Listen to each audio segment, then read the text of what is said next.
tipo de consulta, no solamente en urología, sino también en cardiología, en otras especialidades también. Pero en urología es el dolor. Puede haber dolor en diferentes partes del cuerpo referentes a los órganos urológicos o urogenitales en el trabajo. El segundo motivo de consulta que presenciamos nosotros es la fiebre. ¿Ya? Entonces, cuando un paciente viene a la consulta, lo primero que debemos indagar es el dolor y después preguntar sobre la fiebre. ¿Ya? Por ejemplo, si la fiebre va con indicio de escalofríos intensos, podemos estar sospechando de una pielonefritis.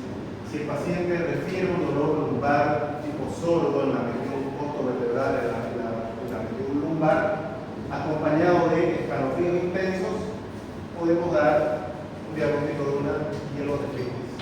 Pero si no hay un dolor lumbar, por ejemplo, el paciente siente un dolor perineal. El perineo es el área entre el testículo y el ano. Entonces, si duele el área perineal más escalofríos intensos, podemos sospechar de una prostatitis. Después hay otras manifestaciones clínicas como la pérdida de peso. Pérdida de peso es un síntoma muy frecuente en cáncer avanzado, cáncer urológico, puede ser cáncer de riñón, cáncer de próstata, cáncer de vejiga, cáncer de testículo. Y también la pérdida de peso podemos observarla en la insuficiencia renal. Entonces, habíamos dicho que el dolor era el principal motivo de consulta en nuestra especialidad. ¿Y cuántos tipos de dolor existen? Existe el dolor local, que es aquel que se percibe en el órgano afectado, en coincidencia con el órgano afectado o cerca de él. Por lo tanto, un riñón que está enfermo se siente el dolor lumbar en la T11, T10, T11 y L1, ya hasta L12 inclusive. ¿Hasta qué nivel? A nivel de la decimodécima costilla o costilla flotante. Bien, ese es el dolor localizado. ¿Ya? Otro tipo de dolor localizado es el dolor en el testículo. Es el dolor, si el testículo está inflamado, pues va a doler el testículo. ¿Ya? El dolor referido es aquel que se origina en cierto órgano, pero el dolor se siente distante del órgano afectado. Por ejemplo, en un cólico renal, donde hay una impactación de una piedra en el ureter, el dolor se va a irradiar hacia la región, dependiendo si la piedra está arriba, hacia la región del epigastrio, si está en medio la piedra, en el cruce de los vasos ilíacos, hacia la región del hipogastrio, y si está en la unión urétero-vesical, el dolor se va a irradiar hacia el testículo, porque en la vida embrionaria sabemos de que el riñón compartió inervación con el testículo. ¿Bien? ¿Preguntas acá, jóvenes? ¿Ya? Entonces, el dolor localizado es el dolor, por ejemplo, en la pielonefritis, ¿ya? Es un dolor localizado en la región dorsolumbar. Y el dolor referido es el dolor, por ejemplo, aquí este paciente tiene un dolor que va de la espalda hacia la región del hipogastrio y termina en el testículo y le termina doliendo de manera intensa en el testículo. Pero el dolor se originó en la unión pielo-ureteral. ¿Por qué? Por un cólico renal. Ahora yo les pregunto a ustedes, un dolor, ¿el riñón duele? ¿El pulmón duele? ¿Qué duele? La pleura. ¿Y el riñón duele? No duele, lo que duele es la cápsula. Entonces, ¿qué provoca el dolor en un cólico renal o en una pielonefritis? El dolor se debe a una distensión súbita de la cápsula suprarrenal, pero tiene que ser súbita. ¿Ya? El riñón está envuelto por una cápsula, una fibra, una cápsula fibrosa, delgadita, se llama cápsula renal. No recibe ningún nombre, ni cápsula de Pedro, ni cápsula de Jorge, nada, cápsula renal. ¿Ya? Esa cápsula del riñón es la única que está inervada. Después el riñón no está inervado, ni las nefronas, ni los túbulos, ni la pelvis, nada. Es el riñón. Es la cápsula del riñón lo que está inervado y lo que produce dolor. Bien. La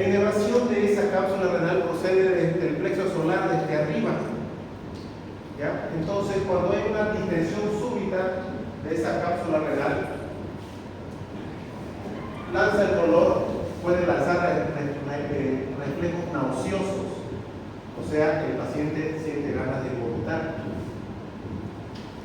La distensión de esa cápsula provoca dolor en la región dorso-lumbar, pero ese dolor se irradia hacia el testículo. La distensión tiene que ser súbita.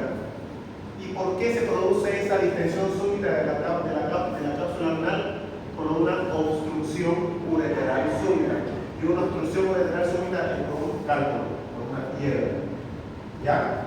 En la pielonefritis, que es una inflamación itis, también hay aumento del volumen del riñón de manera súbita. ¿Ya? Pero la pielonefritis da un dolor sordo, localizado en la región dorso-lumbar, acompañado de fiebre y escalofríos. El cólico renal te da un dolor también en la región dorso-lumbar, pero el dolor se va hacia adelante y hacia el testículo del hombre y hacia el labio mayor en la mujer, pero no da fiebre. El cólico renal es una piedra que está cayendo, que está bajando, y el cólico renal no da fiebre. La pielonefritis da fiebre, ¿no es cierto? Entonces ya tenemos una manera de diferenciar un cólico renal de una pielonefritis, y es por la fiebre. Además, la pielonefritis viene acompañada de síntomas urinarios irritantes, disuria, coraquiuria, tenemos vesical. Bien, existen patologías urológicas que producen también una distensión de la cápsula renal, pero de manera crónica. Cuando yo hablo de distensión súbita de la cápsula renal o distensión de la cápsula renal, me refiero a que esa distensión es secundaria a una hidronefrosis, o sea, se está acumulando orina en las venas. Se acumula orina porque no puede salir, porque algo está impidiendo que salga, entonces la cápsula se detiene, se estira, y eso que se estira provoca dolor, provoca náuseas y provoca el dolor irradiado hacia la región del testículo si fuera un cálculo, si fuera una piedra. Bien, por ejemplo, el cáncer de próstata, hay cáncer de vejiga, cáncer de cuello en la mujer, provoca una hidronefrosis severa. Como ustedes hemos visto, una bolsa hidronefrótica que hay en dos pacientes, donde no hay riñón, es una bolsa de orina. ¿Por qué no le duele al paciente? Porque eso ha sido una obstrucción crónica. ¿Ya? Esa hidronefrosis que ustedes vieron no se produjo en un día, en unas horas, se produjo en varios meses, varios días. ¿Ya? Y por eso escribieron la bolsa hidronefrótica en la ecografía. ¿Bien? El dolor ureteral es por una obstrucción del uréter. ¿Ya? Y se da secundario a un cálculo, a una piedra. Muy pocas veces secundario a un coágulo sanguíneo. ¿Ya? Por ejemplo, aquí yo le doy diclofenaco que tome 10 días, provoca una necrosis tubular aguda de los AINES o un aminoglucósido, que son nefrotóxicos. Le doy amicacina, que según lo que 10 días va a provocar necrosis tubular aguda. Y la necrosis tubular aguda, que necrosis tubular aguda, se necrosa un túbulo, sangra, y un coágulo puede obstruir el uréter y provocar, aparte de la insuficiencia renal que tiene el pobre, le va a provocar una hidronefrosis. ¿Ya? Es por eso que un coágulo igual puede obstruir la vía urinaria superior. Pero la principal causa es el cálculo. ¿Cómo se siente un cólico ureteral? Pues es similar al cólico del riñón. Se inicia en la T11, de T11 a L2 y se irradia hacia el testículo o hacia los labios mayores en la mujer. Bien, si estuviera en el lado derecho, podemos confundirlo con una apendicitis, por ejemplo, y si estuviera en el lado izquierdo, con una diverticulitis. Bien, cuando la piedra está a punto de salir, o sea, cuando la piedra se encuentra acá abajo, da síntomas de poliuria y urgencia funcional, o sea, ganas de orinar a cada rato. Semiológicamente podemos identificar dónde está obstruida la piedra. Si la piedra está obstruida en la parte superior del uréter, o sea, en la unión pielo-ureteral, está en la parte media del uréter, o sea, en la unión uréter, en el cruce de los vasos ilíacos, o está en la porción inferior del uréter, o sea, cuando se une con la vejiga, en la desembocadura. Entonces podemos presionar con el pulgar O puedo presionar con el dedo índice al paciente, obviamente desde el punto dorsal, buscando los puntos ureteral superior, punto ureteral medio y el punto ureteral inferior mediante el tracto rectal o el tracto vaginal.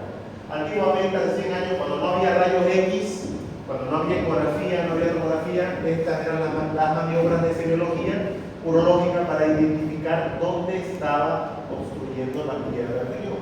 Bien, ahora la usamos, no, porque somos exámenes dependientes, pedimos laboratorio, tomografía, resonancia, todo, pero es necesario que lo sepamos hacer, que sepamos que existen y saber cómo hacerlo. Ya no sean como yo, no sean como toditos, que piden laboratorio, ¿ya? Antes, cuando no había tomografía, como le digo, era presionando esos puntos para deducir dónde podría estar atacada la piedra en este paciente. Por ejemplo, si daba punto ureteral superior, yo la aprieto a la paciente, ¡ay, grita de dolor!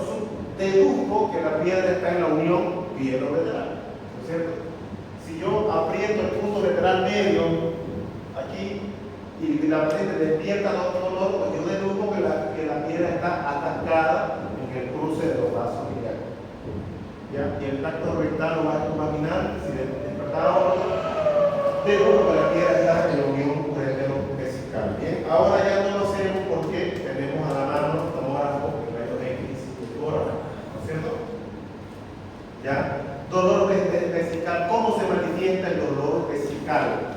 El dolor vesical se manifiesta con la micción. El dolor, ¿cómo se manifiesta el dolor vesical? Es un dolor debajo del ombligo, un dolor en hipogastrio que aparece durante la micción. O sea, solamente cuando la paciente orina, ahí es que aparece el dolor. Si ella me dice, doctor, me está doliendo mi vejiga, yo ¿qué le tengo que preguntar? El dolor empeora cuando usted orina. Si me dice, no, es igual, entonces el dolor no es de la vejiga. Si me dice, sí, doctor, cuando orino siento que me hace así debajo, entonces el dolor es vesical. ¿Ya? ¿Por qué? Porque aquí también en la pelvis tenemos la matriz, tenemos útero, tenemos ovario, tenemos otras estructuras que pueden provocar dolor en hipogastrio y simular un dolor vesical. Pero ustedes deben saber que el dolor vesical siempre está relacionado con la micción, o sea, cuando la mujer orina y le despierta el dolor debajo del ombligo. ¿Ya? ¿Qué significa ese dolor debajo del ombligo? Inflamación de la vejiga. ¿Por qué se inflama la vejiga? Por una infección urinaria. ¿Bien? Entonces ya con esa pregunta, a él yo puedo deducir que ella está causada por una infección urinaria, una inflamación de la vejiga. ¿Bien? ¿Qué ven acá? ¿Qué es esto acá? Esta es la cabeza, brazo, pierna, ¿qué es esto? ¿Ah? ¿Qué se llama? Globo vesical, es un globo vesical. Bien, ya no es una mujer, ahora es un varón. En el varón duele la vejiga, sí, cuando hay una retención urinaria aguda, cuando el paciente se ha atracado recientemente, hace horas, no puede orinar. Desde anoche no puedo orinar, doctor, y me duele acá debajo del ombligo. Entonces yo lo echo y tengo que buscar esto de acá. Tengo que palpar este globo. Si es que son gorditos, no se puede. Entonces tengo que palpar una pelotita ahí. Acompañado de dificultad para orinar, eso es una retención urinaria aguda. Y el paciente necesita que le coloquemos una sonda. ¿No es cierto? ¿Ya? Si este globo vesical, si usted lo echa al paciente, el paciente está tranquilo, no le duele nada, y lo ve así, con este globo, entonces eso es una retención urinaria crónica por una vejiga neurogénica. O sea, esa vejiga ya no siente dolor, ¿Y por qué? Pues varias causas, puede ser un derrame, diabetes, un ácido isquémico, enfermedad de Parkinson, demencia, varias enfermedades pueden provocar que este paciente se tranque y no sienta dolor. Bien, porque sabemos que 500 es lo máximo que podemos aguantar sin dolor. Después de 500 ya aparece la urgencia, la ganas terrible de orinar, acompañado de un dolor intenso, ¿ya? Porque la vejiga ya le va a reventar. El dolor prostático, ¿cómo se siente en el paciente? El dolor prostático habíamos dicho que se siente en el perineo. doctor, me duelen los testículos, me duele el pene, me duele entre el testículo y el ano, me duele, eso se llama el perineo. Da dolor perineal, da dolor en el pene, da dolor en el testículo, da dolor en el hipogastrio, debajo del ombligo, da dolor en la región lumbosacra, detrás de la cadera. Entonces, esos son los síntomas de una prostatitis y casi siempre van acompañados de síntomas urinarios irritativos, como cuáles, polaquiuria, disuria, tenesmo vesical, o sea, está orinando a cada rato, le arde al orinar, le duele al orinar. ¿Ya? En pacientes jóvenes, una prostatitis es secundario a una infección de transmisión sexual, gonorrea o sífilis o clamidia.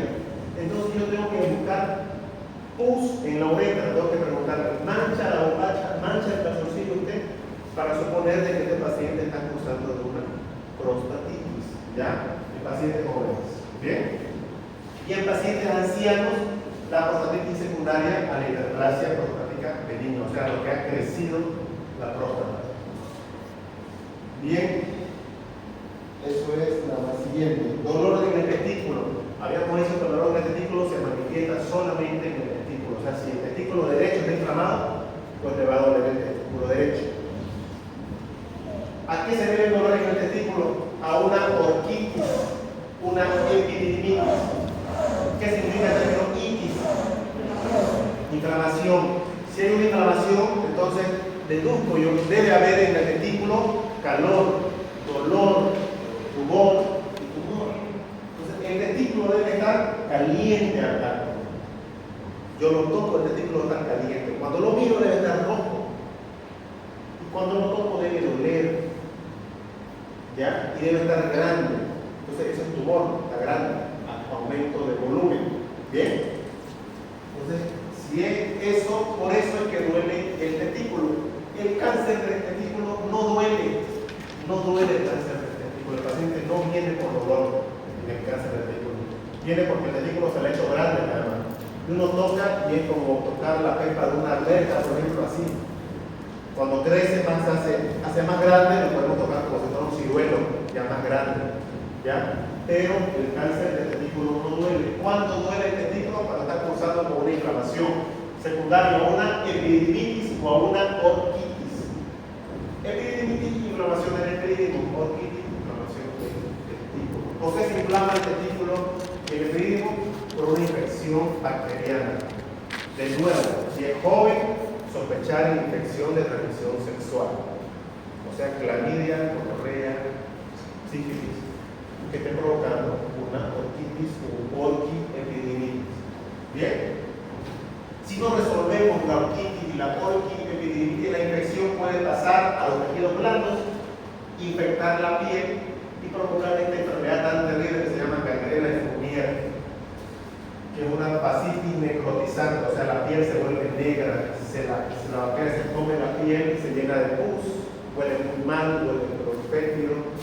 Si avanza 1 centímetro por hora en una emergencia quirúrgica, hay que entrar inmediatamente al quirófano y limpiar, sacar esta bacteria. Porque si yo lo dejo hasta mañana, en 12 horas va a avanzar 12 centímetros, bueno, hacia arriba. ¿Ya? Y mata, obviamente que mata, porque si es una infección severa, mata en cuestión de horas. ¿Ya? ¿Cómo es el dolor escrotal crónico? Crónico, ¿qué significa? Antiguo. ¿Desde cuándo le duele a usted? Desde hace 2 meses, 3 meses. Entonces no es un dolor agudo.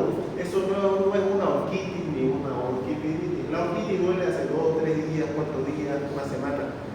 Pero el dolor crónico es de hace meses, ya generalmente más de 3 meses. ¿Cuándo duele el testículo de manera crónica?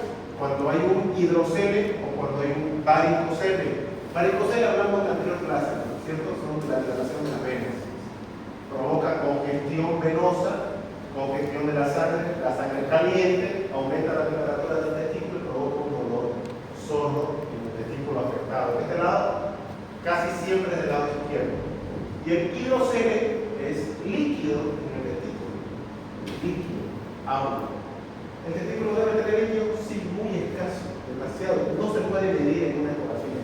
Cuando usted mide, ya puede medir el líquido en un testículo, ahí se llama hidrocele. Cuando mide 5 ml, 10 ml, 15 ml, 30, 40 gramos. ¿Por qué da un hidrocele? ¿Por qué se llena de agua el testículo? 70% de las veces idiopático, no hay una causa. Las demás veces secundario a un golpe, a un trauma, secundario a una infección, secundario a un tumor, ¿ya? Pero la causa es idiopática. La túnica vaginal empieza a producir mucho líquido y se llena de líquido del testículo. El epidídimo, lo mismo, inflamación del epidídimo acá, ¿ya? Entonces uno examina el testículo y provoca dolor. Dolor en el pene. ¿Cuándo se produce dolor en el pene? Generalmente un pene flácido no duele a menos que haya inflamación en el glande llamado balanitis, ¿ya? Y esta imagen es una imagen de una parafimosis. Fimosis es la estrechez uniforme del prepucio y que impide la retracción del prepucio sobre el glande. Entonces el pene no puede pelar. Y cuando logra pelar, el anillo se recorre y queda atascado en la parte media del pene y empieza a estrangular el pene.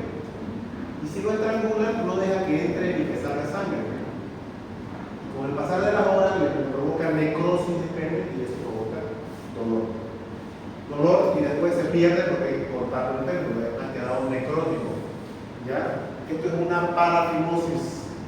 ¿Por qué sucede eso? Porque han pelado el pene y no lo han vuelto de nuevo a poner el prepucio en su lugar, o sea, no lo han vuelto a encapuchar, como dicen. ¿Ya? ¿Cuándo sucede eso? Generalmente por maniobra del propio paciente al momento de orinar o cuando colocamos una sonda y nos olvidamos de volverlo a cubrir el glande con el prepucio sabiendo que tiene un anillo fimoso. Esto se llama enfermedad de Peyronie. Como ven, una curvatura del pene bastante pronunciada, casi 90 grados, ¿ya? Con respecto al cuerpo del pene.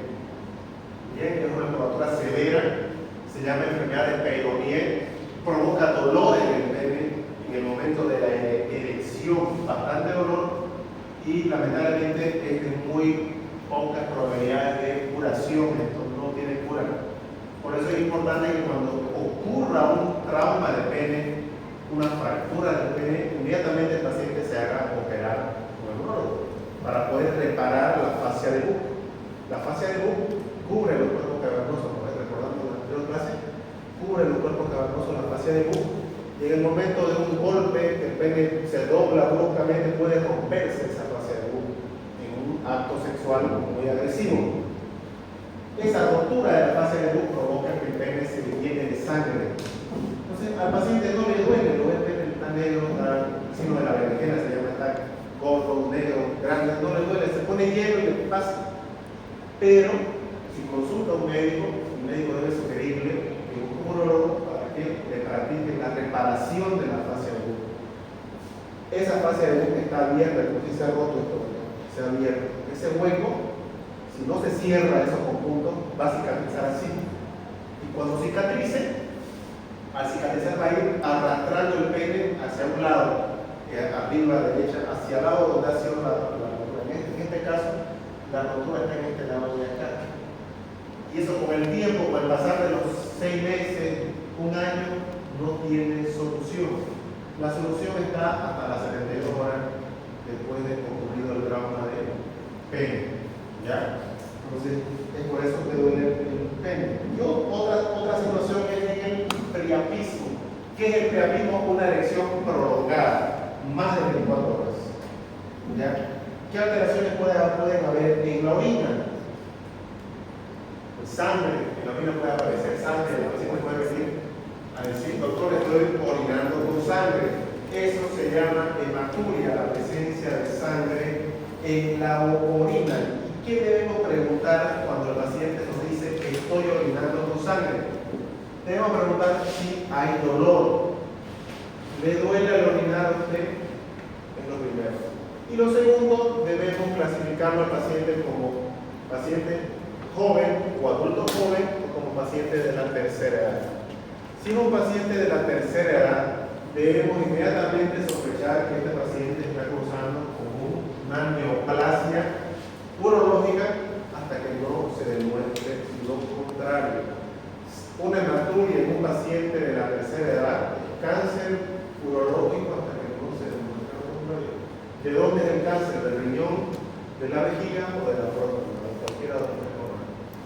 Bien. Entonces debemos preguntar al paciente si hay dolor o no hay dolor. Si hay dolor, si la hematuria viene acompañada de dolor dorsolumbar, me duele acá, y se irradia el testículo y aparece hematuria, esa hematuria es consecuencia de que está cayendo un cálculo. ¿Entiendes? Si el paciente dice, hay sangre en la orina, también tengo dolor acá, pero no se irradia el testículo, tengo dolor, tengo escalofríos, tengo fiebre, disuria, polaquiuria, estoy yendo mucho al baño, me duele al orinar, cuando orino sale sangre y tengo fiebre, esa hematuria es secundaria a una infección urinaria. ¿Ya? Si solamente es hematuria, sin dolor, y el paciente tiene 50, 60, 70 años, tengo que pensar en un cáncer de riñón, un cáncer de vejiga, un cáncer de próstata. ¿Ya? Si es joven,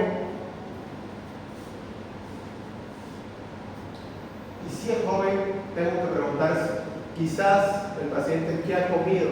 Hay alimentos que también pueden teñir la orina. Si no hay dolor, remolacha. La remolacha. Hay un medicamento que se llama, la tuberculosis, la rifampicina. También hay un analgésico para las vías urinarias que calma el dolor, se llama fenazopinidina. Lo utilizan mucho, se llama, ustedes lo compran seguro, Uridón F. Todos los pacientes toman Uridón F, doctor. Ese Uridón F tiñe la orina color rojo o color naranja.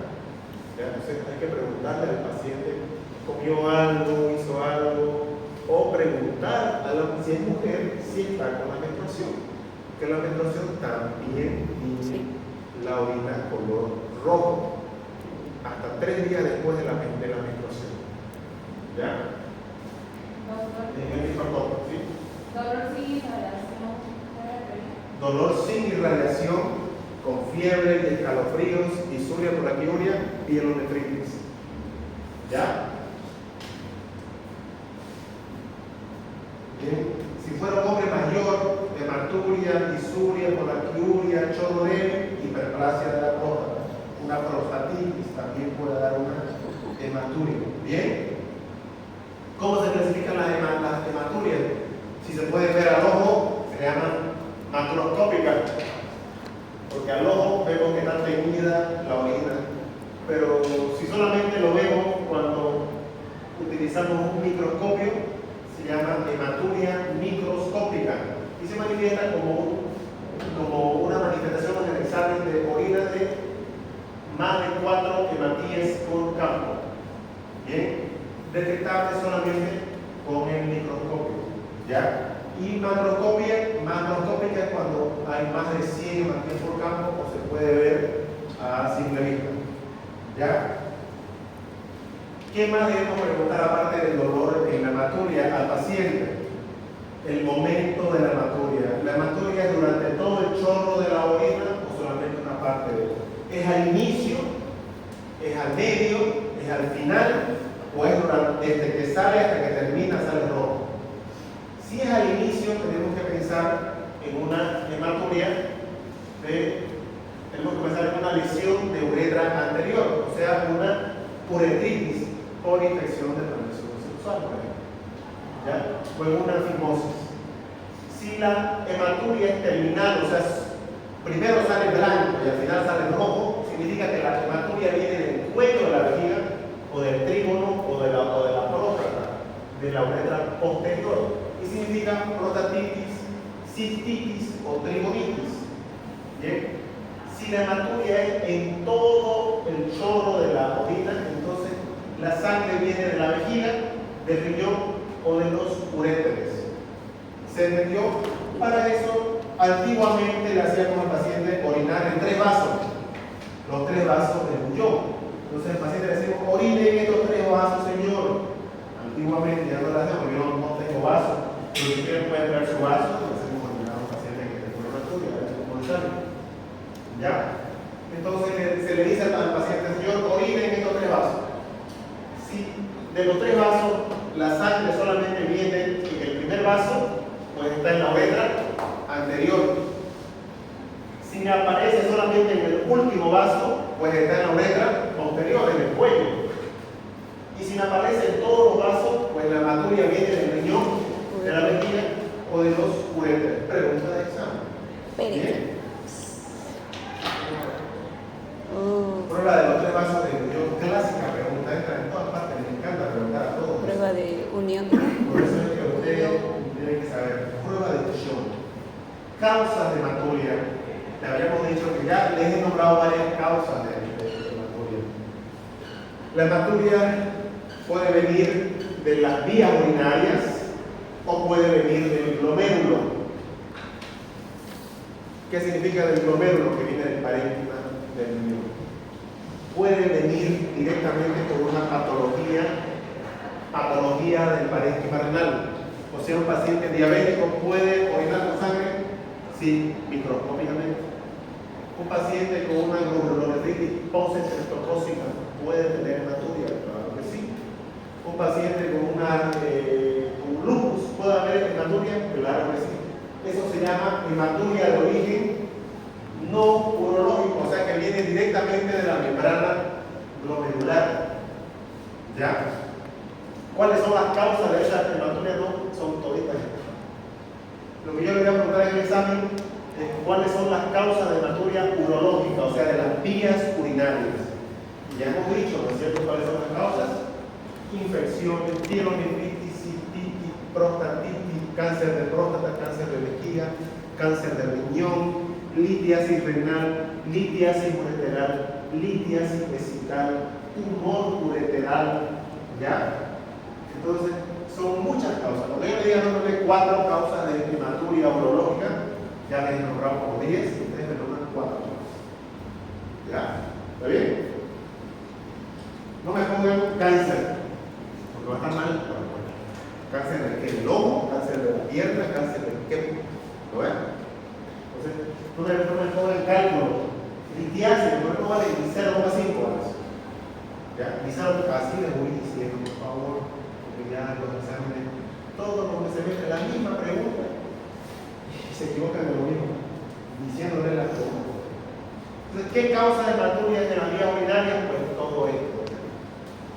Ya se lo puse en letra chica, ya se lo pongo en dibujo, como para que me nombren bien el examen. ¿Lo ven? Ya, cálculo en la vejiga. Miren, ¿qué es esto acá?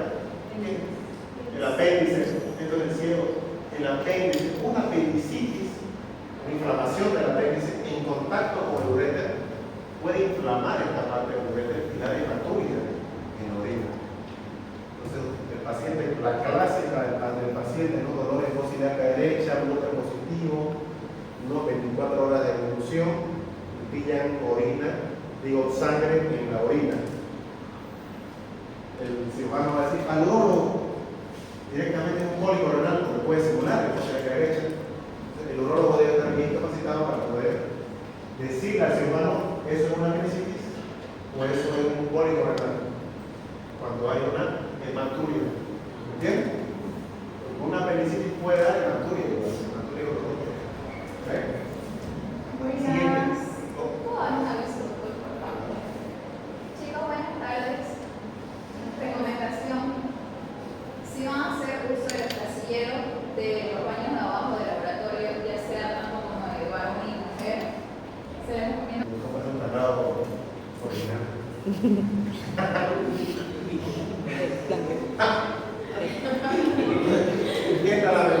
Esta es la membrana del glomérulo. Por aquí se filtra la orina. ¿Ya? Esta es la luz, esto es sangre y esto es el espacio de bobo. Aquí se filtra toda la orina. Puede escaparse el glóbulo rojo a través de esta membrana. Cuando hay una hematuria, cuando hay un daño en esta membrana glomerular, en esto de acá, con diabetes, lupus, todas las cosas que han visto ahí, neurotoxicidad, esta membrana se daña, ¿ya? Autoinmune, va a dejar escapar glóbulo rojo a través de estos espacios acá. El glóbulo rojo es muy maleable, ¿no es cierto? Se puede estirar, se puede achicar, para pasar por espacios muy estrechos, como los capilares. Entonces, aquí también se deforma al momento de pasar por este espacio y sale a la orina de esta forma de acá. Esta forma de acá se llama acartocito. Entonces, una forma para ver si esa hematuria es de origen urológico, o sea, por una piedra, por un tumor, por algo urológico, es contar estos acartocitos y dar un valor.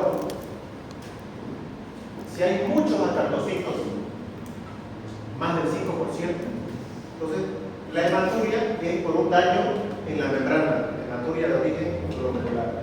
Si hay pocos acartocitos, o sea, menos del 5%, o sea, hay muy pocos acartocitos, o sea, que todos los glóbulos rojos de acá son redonditos, solo unos cuantos son cerrados, pues la hematuria es de origen urológico, o sea, está dando sangre de alguna parte de la vía urinaria, cáliz, pelvis, ureter, vejiga, de alguna parte está saliendo sangre. Y el deber del urologo encontrar dónde está saliendo.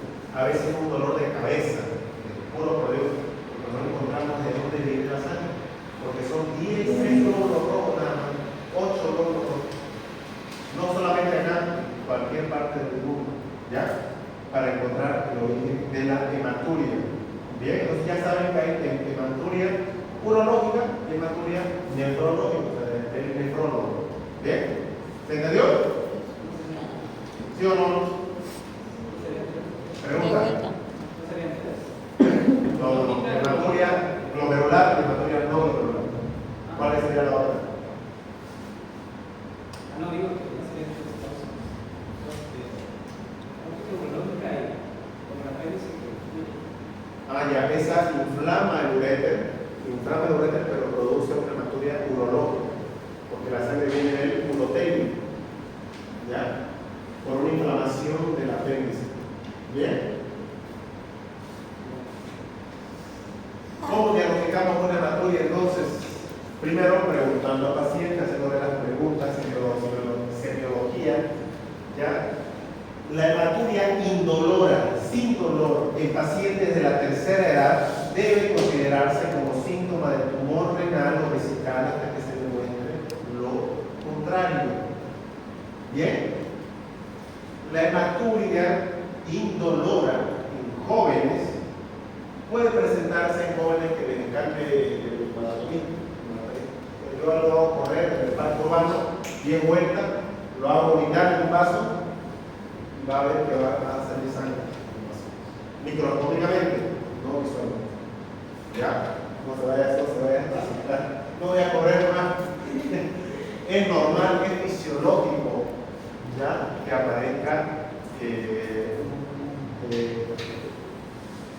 aparezca hemoglobina positiva en la orina después de un ejercicio físico intenso. ¿Por qué creen? ¿Por qué creen que puede teñirse la orina de rojo después de trotar al parque urbano 10 vueltas? Porque hay mucha Por pérdida los de mangales 10 oxígeno. vueltas, claro. Orinamos medio tinto, va saliendo. El examen de orina, hemoglobina positivo. Eritrocitos y 1%. Pero visualmente puede confundirse con una hematuria indolora.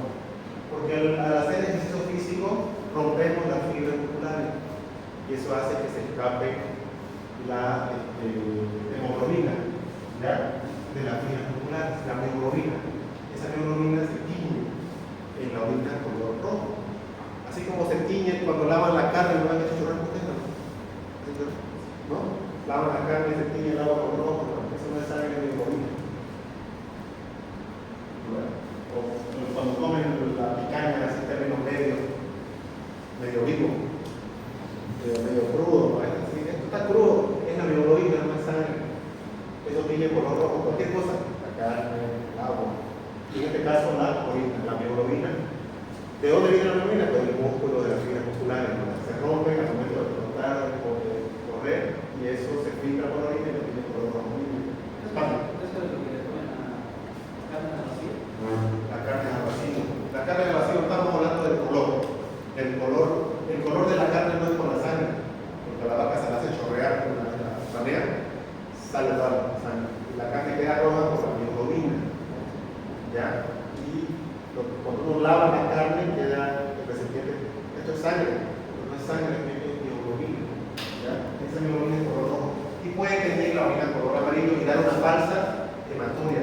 Cuando hablemos de examen de orina, me van a saltar ustedes esa parte de ahí. ¿Ya?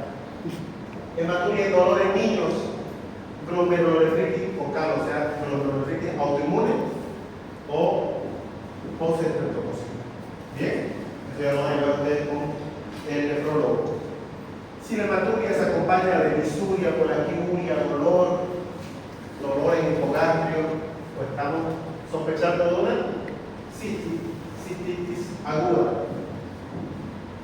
Si aparte de la hematuria y de la colaquiuria, del dolor, alergia, aparece fiebre, escalofrío, dolor lumbar, ¿qué sería eso? Pielonefritis aguda, ¿no es cierto? Pero si no hay fiebre, no hay dolor debajo del ombligo, solamente hay un dolor lumbar que se irradia la región del testículo, de los labios mayores, con hematuria, ¿qué sería? Un cólico renal. ¿Bien? Entonces ya sabemos diferenciar un cólico renal de una pielonefritis, de una cistitis aguda y de un tumor renal. La hematuria se puede presentar en los 4 casos: en un tumor renal, en una cistitis, en una pielonefritis o en un cólico renal. ¿Bien? ¿Sí o no? Perfecto. Tratamiento de la hematuria. ¿Qué le decimos al paciente que está orinando con sangre? Primero, buscar el origen. Si es un cólico renal, pues vamos a tratar el cólico renal. Si es una infección urinaria, una cistitis, tratamos la cistitis, tratamos la pielonefritis. Pero si el paciente está orinando de manera abundante, coágulos de sangre, pueden salir coágulos de sangre a través de la orina. Entonces, ahí lo que tenemos que hacer, primero iniciar un hemostático, ya sea por vía endovenosa o por vía oral. Ese hemostático se llama etancilato, 19 de 500. ¿Ya? Es lo contrario a la aspirina, es un agregante plaquetario. ¿Ya? Fortalece el tapón. Bien. Y como están con coágulos en la vejiga, el paciente no puede orinar. Entonces lo que hay que hacer es meter una sonda. No se puede no se puede colocar una sonda delgada, tiene que colocarse una sonda gruesa.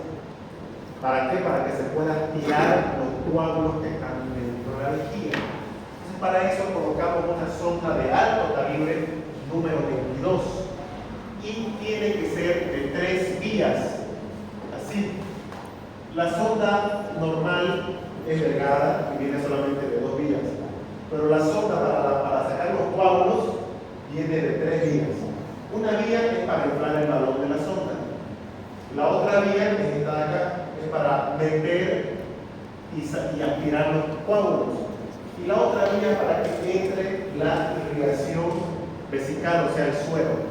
¿Con qué hacemos la irrigación vesical? Con suero fisiológico.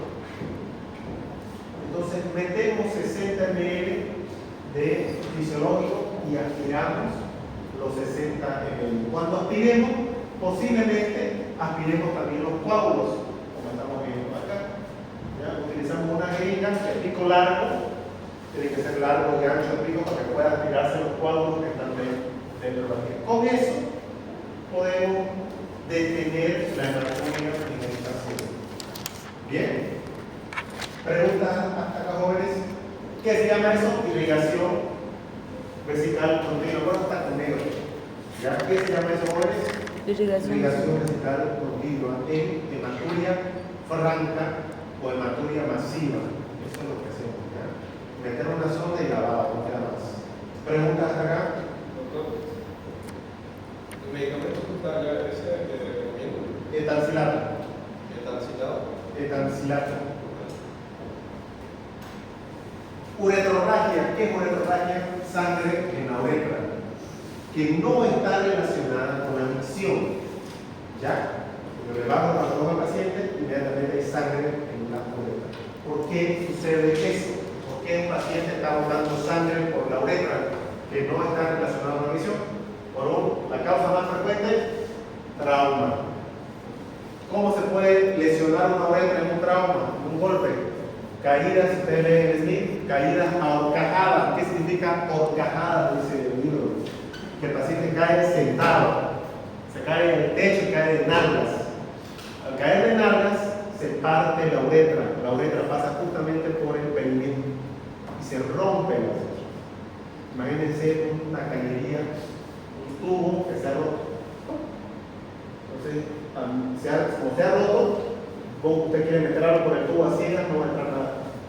O sea, no va a poder pasar la zona.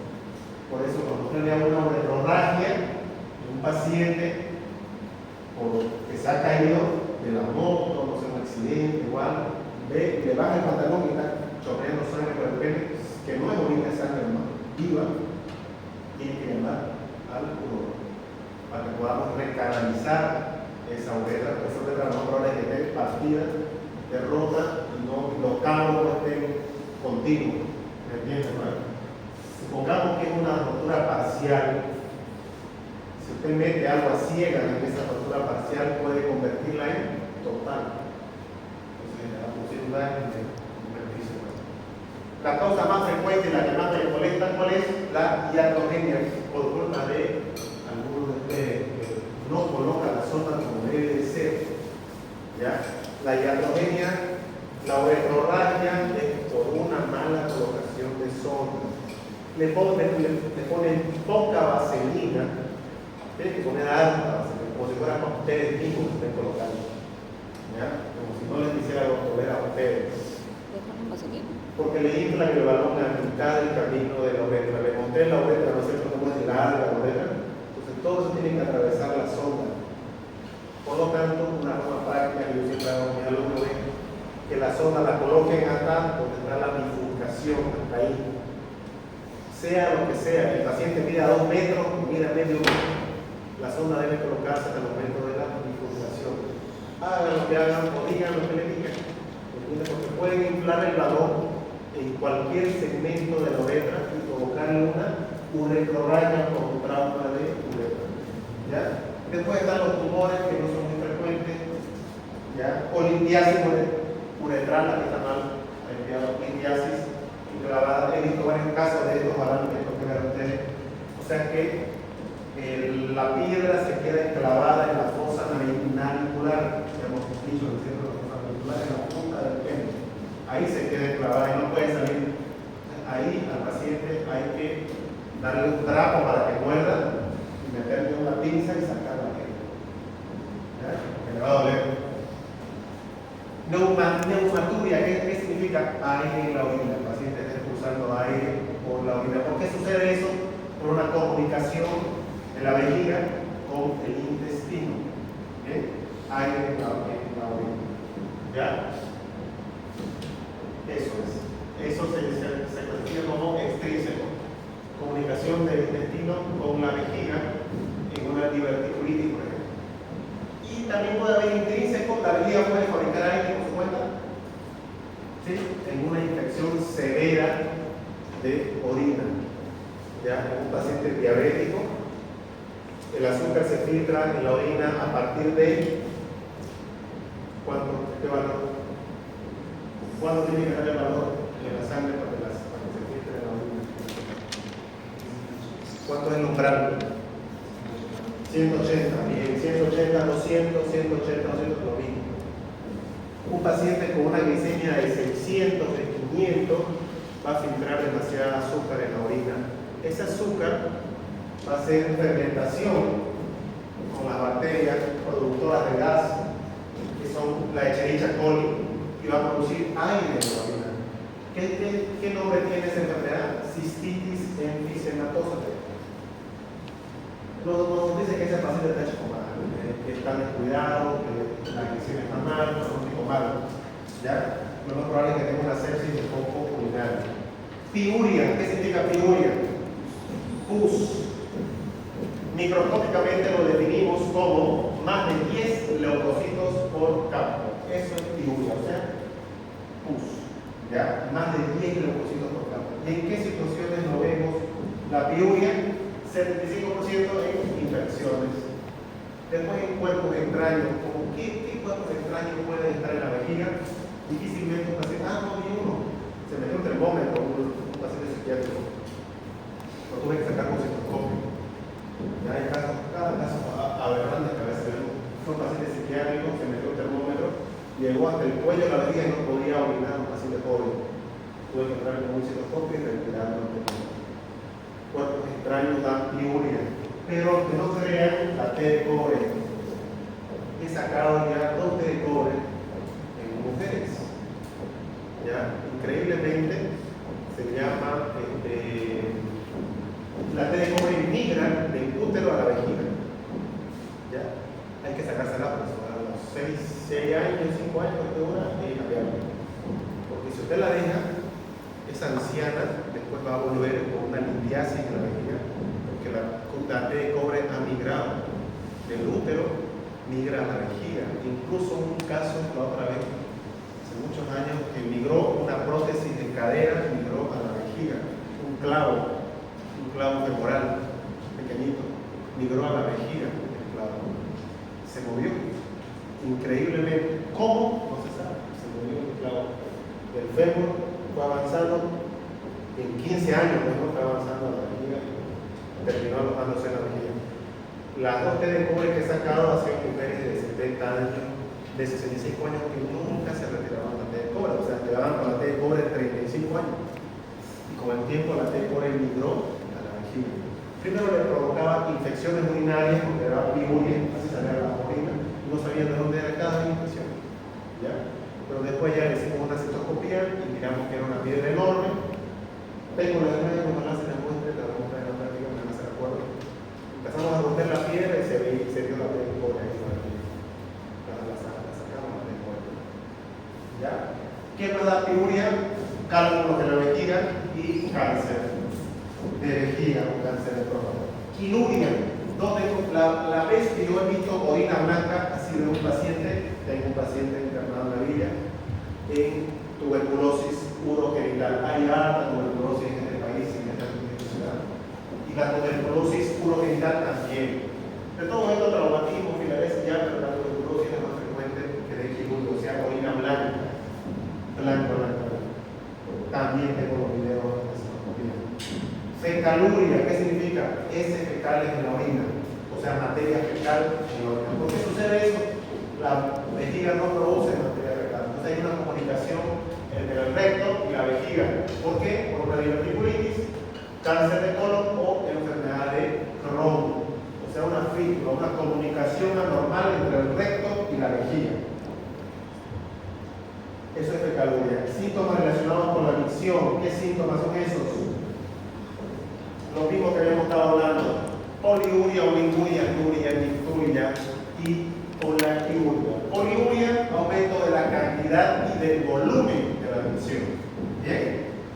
Voy muchas veces al baño, pero también con mucho volumen de orina. Secundario, ¿qué puede ser? Vamos a ver si está por acá.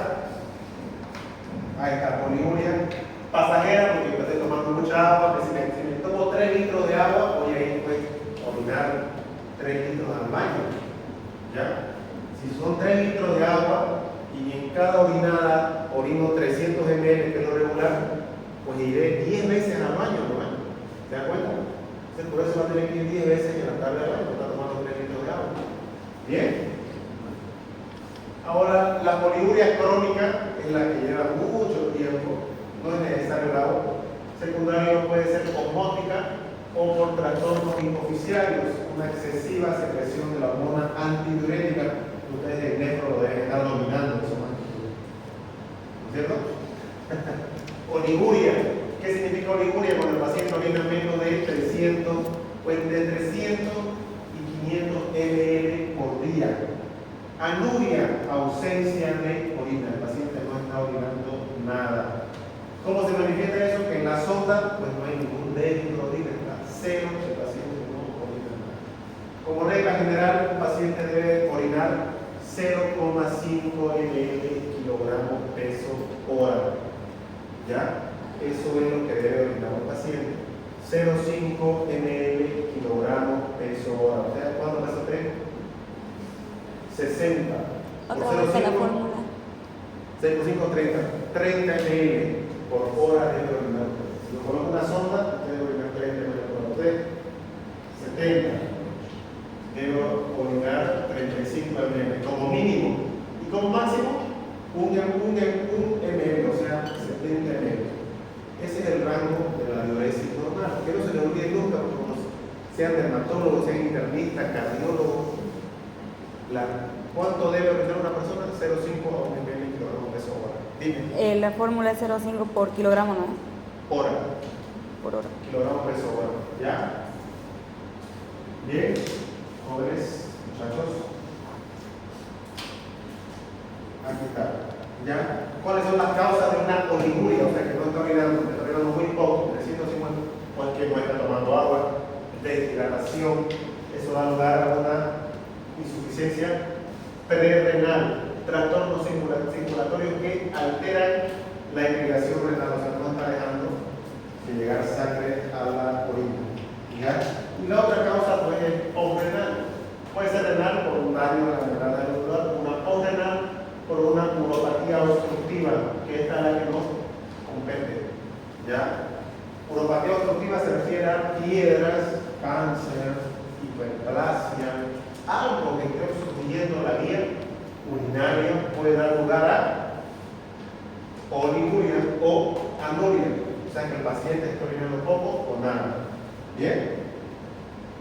Polaquiuria significa aumento de la frecuencia de la misión con escasez, o sea que está orinando de manera frecuente pero muy poquito. Eso es polaquiuria. ¿Por qué sucede eso? Porque hay una pérdida de la elasticidad de la vejiga, disminución de la capacidad de la vejiga, secundario, un dolor a la vegetación secundaria a una inflamación. Polaquiuria nos indica inflamación. Eso nos indica polaquiuria. ¿Ya? O sea, si un paciente viene y me dice, una paciente me dice, estoy yendo al baño cada rato y vino un poquito, tengo que pensar en una inflamación vesical. ¿Bien? ¿Ya? Y esa inflamación vesical se llama cistitis. ¿Ya? Puede ser nerviosa. Sí, puede ser nerviosa, pero solamente dura algunas horas. ¿Ya? Puede ser por estrés, puede ser que en el momento del examen, ¿no? Quiero venir cada rato al baño. ¿Ya? También puede ser por disminución de la capacidad de la vejiga, que la vejiga se haya encogido. ¿Cuándo se encoge la vejiga? ¿Cuándo? Se llama fibrosis de la vejiga. Esto resulta en la tuberculosis. Se llama microvejiga. Una secuela de la tuberculosis urogenital es una microvejiga y da como lugar a una polaquiuria. El paciente va cada rato a orinar poquito. ¿Ya? Nicturia, ¿qué se llama nicturia? Que el paciente va en la noche a orinar. Nicturia es más de 2 veces, si se levanta más de 2 veces en la noche, se llama nicturia. ¿Cuándo? Desde que el paciente se echa a dormir hasta que se levanta. ¿Ya? Si se echa a las 10 de la noche, pues desde esa hora se cuentan las misiones del paciente. ¿Bien? Disuria. ¿Qué significa? Dolor. Ya, disuria, dolor que se asocia con la misión dolorosa.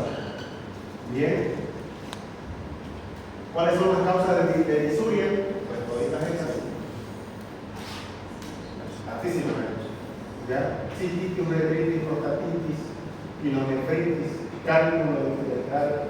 ¿Ya? Eneuresis, ¿qué significa eneuresis? Que se orina en la cama en las noches. ¿Es normal en los niños? Claro que sí. Durante los 2-3 primeros años de vida es normal.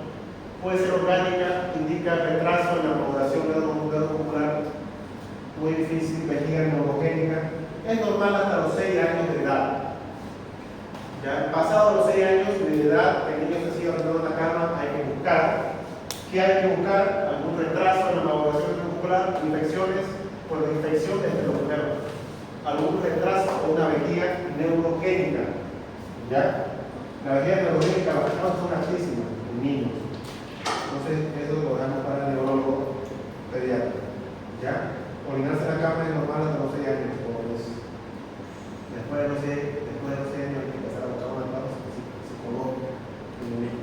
Síntomas obstructivos obstructivos. ¿Qué significa indecisión? O sea que el paciente se baja la bragueta y cuesta que empiece a orinar. Normalmente bajamos la bragueta y orinamos, ¿no es cierto? Pero en los pacientes prostáticos que tienen síntomas obstructivos, cuenta que empiece a orinar. Retardo miccional se llama eso. Y nos indica obstrucción de la vía urinaria inferior. Entonces ya hemos pasado los síntomas irritativos, ¿no es cierto? Disuria, polaquiuria, ya. Ahora estamos con los síntomas obstructivos. Indecisión, ¿bien? Pérdida de la fuerza del chorro. ¿Qué me dice el paciente? Que está orinando despacio. Vengo otro porque estoy orinando despacio. Otro síntoma obstructivo, goteo terminal. Cuando termina de orinar, moja el zapato. Sí, eso se llama goteo terminal. ¿Bien? ¿Y qué me indica? Tanto el calibre del chorro, goteo terminal, o que no empieza a orinar inmediatamente, nos indica obstrucción. También hay otro síntoma obstructivo que es urgencia misional. ¿Qué significa urgencia misional? El deseo repentino de ir al baño de una vez.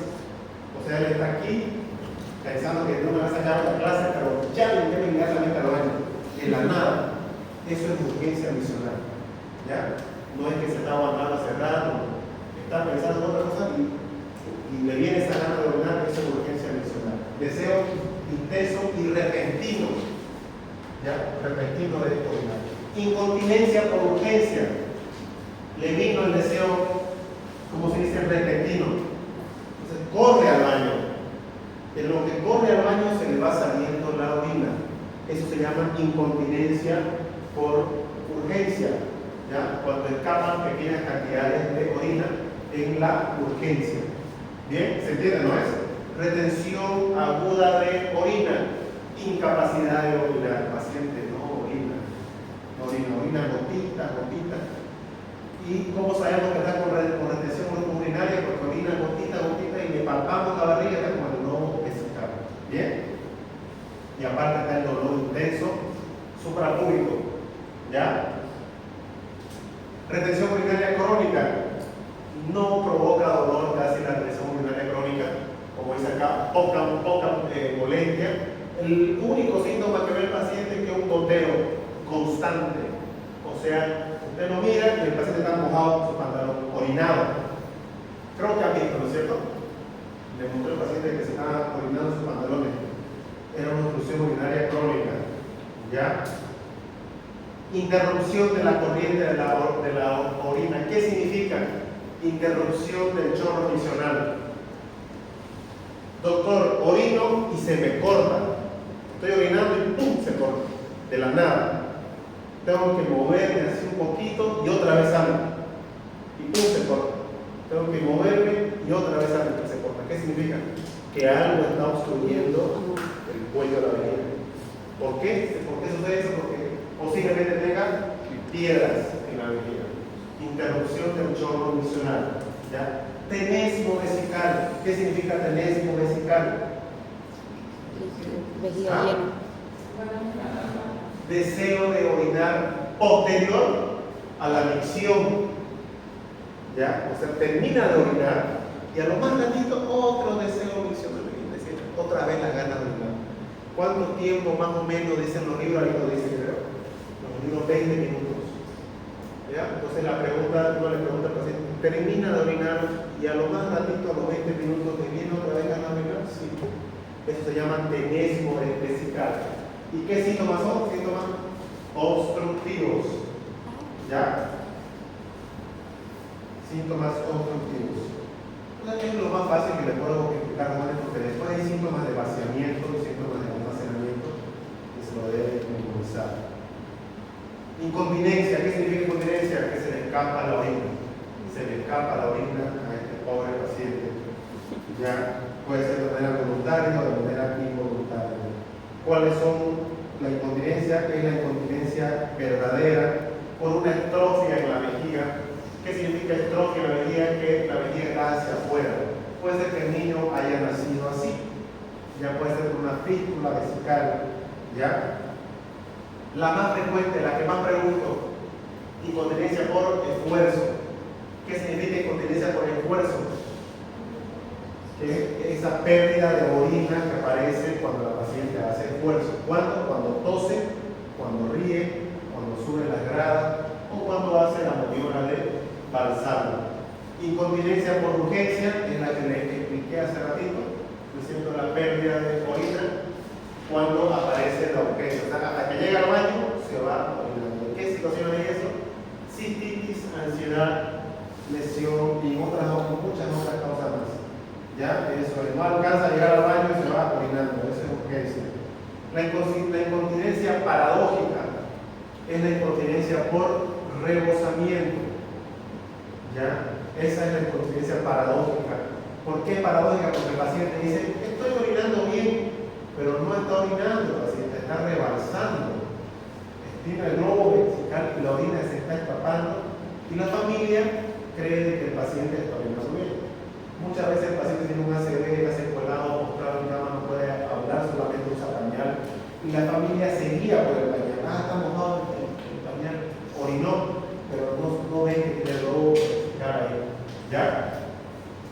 Esa es la orina paradójica. ¿Bien? Por rebosamiento de la orina en el globo vesical. Solamente en ese lugar. Difusión eréctil.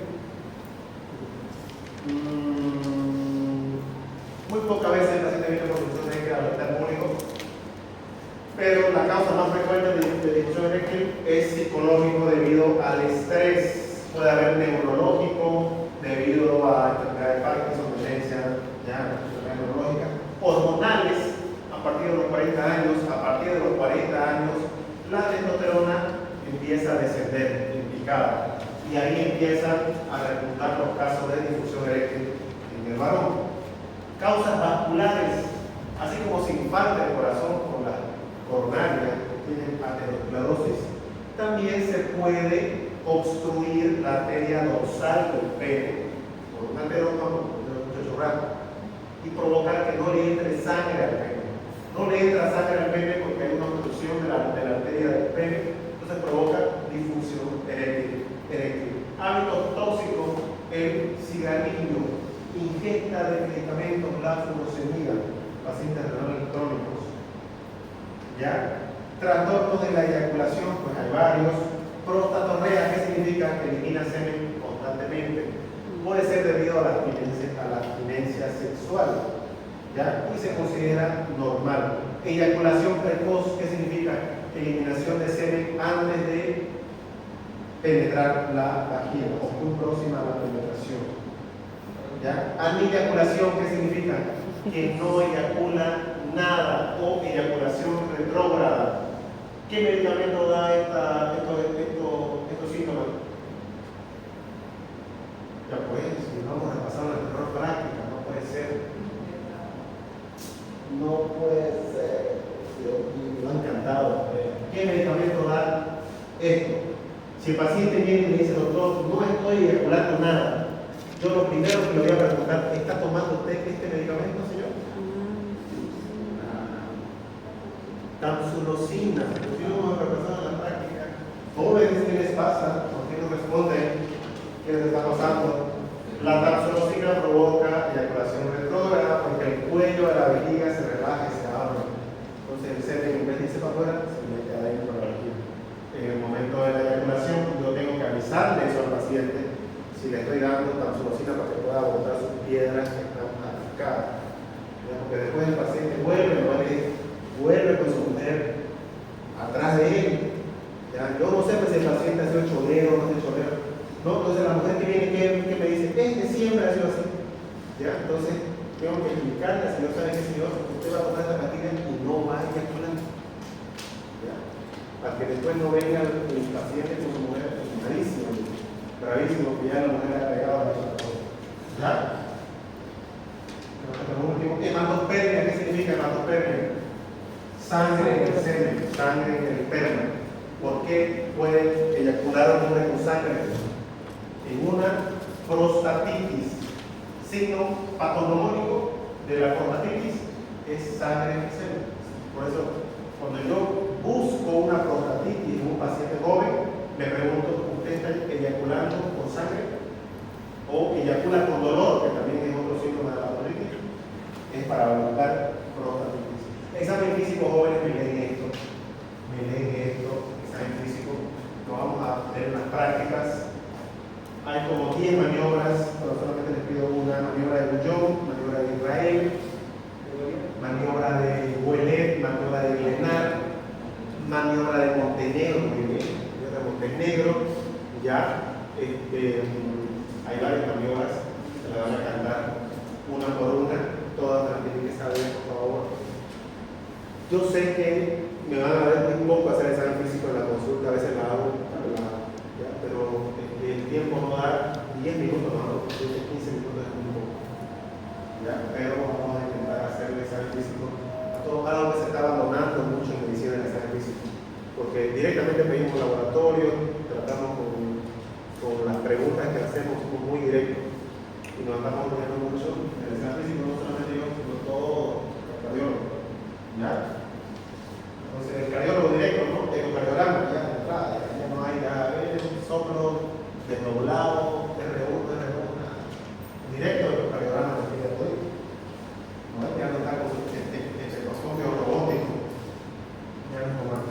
Pero tenemos que saber que existen estas maniobras para poder palpar un riñón. Un riñón no se palpa, ¿no? Ya, no se palpa el riñón. Solamente uno palpa el riñón cuando el riñón está enfermo por un tumor. Después el riñón no se palpa. Quizás a ella, a los más flaquitos, acá a la llaga, con la cola de la piedra, a los más flaquitos allá, se le puede palpar un poco el riñón por la marea abdominal. Ya, pero la mayoría de los viejitos abuelitos no se puede palpar el riñón. ¿Ya? Pero es necesario que sepan que existe maniobra para palpar el riñón. Y segundo, porque el riñón está escondido atrás, ¿cierto? Está protegido por la costilla. ¿Ya? Entonces, que saben, averiguan eso, por favor. Tiempo, ¿no? Sí.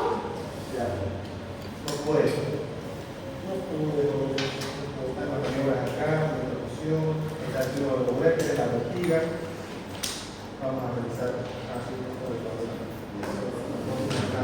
La próxima clase vamos a terminar este tema y el examen de jóvenes. ¿Ok? A ver. Preguntas jóvenes hasta acá. ¿Cuándo es el examen? ¿Cuándo es el examen? Para el examen. Ah, ya. Vamos a. Es que esta es una